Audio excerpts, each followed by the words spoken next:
6 days since I first discovered that lump the size of a golf ball on the side of my right breast. I initially thought, maybe it's just me, it'll go away on its own. Well, after another day went by, I swear it got larger. So I thought, again, just must be my imagination. But at my age, most women wouldn't ask their mother to feel the side of their breast, but I needed a second opinion. So when I asked my mom, do you feel this? And what is it? Her response was, yeah, I feel it. I don't know what it is, call the doctor. Well, this was my mom's favorite saying because she knew as kids that we would nag her and nag her and nag her, what is this, until she took us to the doctor. So after months of mammograms that came back negative and ultrasounds that came back inconclusive, I had it. My entire breast was now involved and was interfering with my triathlon training. I went to a local surgeon and pleaded with him to drain what was thought to be a cluster of cysts. And when I saw the look of panic on his face, I knew in my gut that this wasn't good. The procedure was supposed to be an aspiration of fluid, and yet I left his office having had a biopsy. On April 28, 2015, at the age of 31, I was diagnosed with stage 3C, inflammatory, triple-negative, BRCA2 positive breast cancer. In these past 606 days, I underwent 16 doses of intense chemotherapy, a right-modified radical mastectomy, 33 doses of radiation, numerous CAT scans, PET scans, MRIs, and an unimaginable amount of blood work. These were all things that I had to do. My oncologist, Dr. Vanessa, was the only person who I let tell me what I couldn't do. At the beginning, the only stipulation she gave me was no swimming in public pools. And just for clarification, I asked if that included the Mystic River. Sadly, I was completely banned from open water and was warned that if she found out that I had gone near the open water, that she would put strict enforcements in place. Though I could have easily just measured these past 606 days in terms of cancer, treatments, scans, and care, which I would like to share that I have the best cancer care team a girl could ask for. They made this process as easy as possible, and which was why I decided while going through the chemotherapy that I still wanted a lot out of life. That included triathlons, working, and spending time with family and friends. The spending time with family and friends came easily because I have always had a close relationship with my family. Though this process has not been the easiest for my niece and nephews, in fact, I am pretty sure that I have completely confused my 5-year-old nephew Kyle with the many hair changes I have had this last year. From cutting 8 inches of hair to having my sister buzz my head, to being completely bald, to the crazy growing out of hair, and the most recent do that I am sporting tonight. Not only was Kyle confused about the hair changes, but my 12-year-old niece was quite confused about the missing appendage from my chest and questioned if it would grow back. No, my dear, it will not grow back, but that is okay. My family has taught me to find the humor in life. They are, in fact, the many faces that you see in the crowd tonight, and I couldn't be up here smiling and inspiring without them. Most people know that my sister Jen and I are only 15 months apart. We grew up doing almost everything together. We had matching outfits, played on the same sports teams, and we had the same friends, went to the same school functions, and we even shared the same bedroom.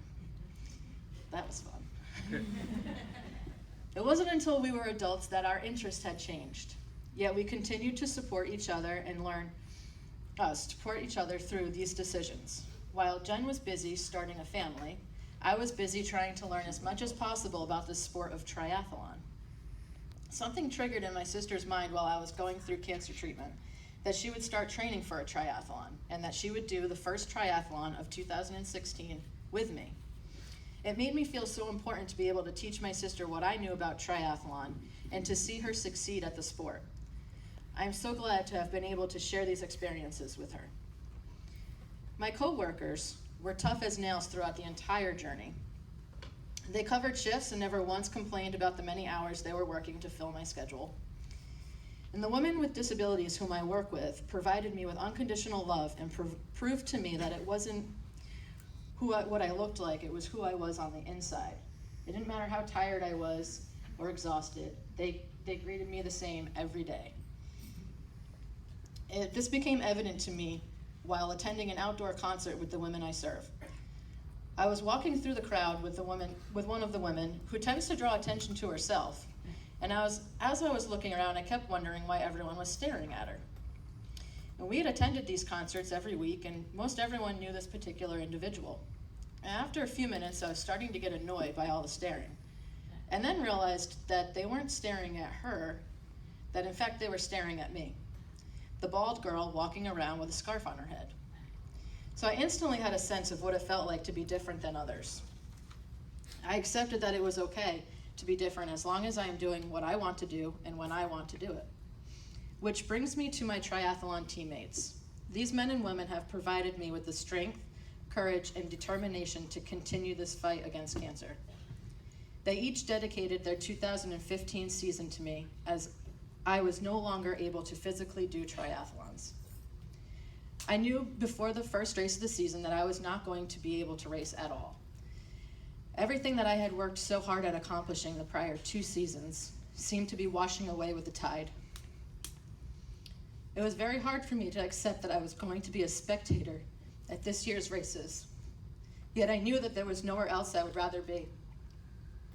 I went to that first race of the season with intentions of cheering on my teammates, only to find out that once I arrived and started chatting with a few of them, did I realize that they were all wearing "We Try for Amy" shirts. I quickly came to the realization that they were supporting me more than I could ever support them from the sidelines. This group of teammates organized fundraisers, provided me with a chemo care package, came to chemotherapy appointments, brought me homemade soup, wrote multiple blogs about how I inspired them to try, and sent many gifts and care packages. They carried me through the tough stuff and encouraged me to get back into triathlons as soon as possible. It seemed like the right place to be. Hard as it was to accept that this wasn't going to be easy and that I wasn't going to be fast, it was easy to know that I had a group of teammates that were going to get me to the finish line each and every race of 2016. It was while exiting the transition area and heading to the start line of the Niantic Bay Triathlon that my friend Kim asked me how I am so calm and relaxed.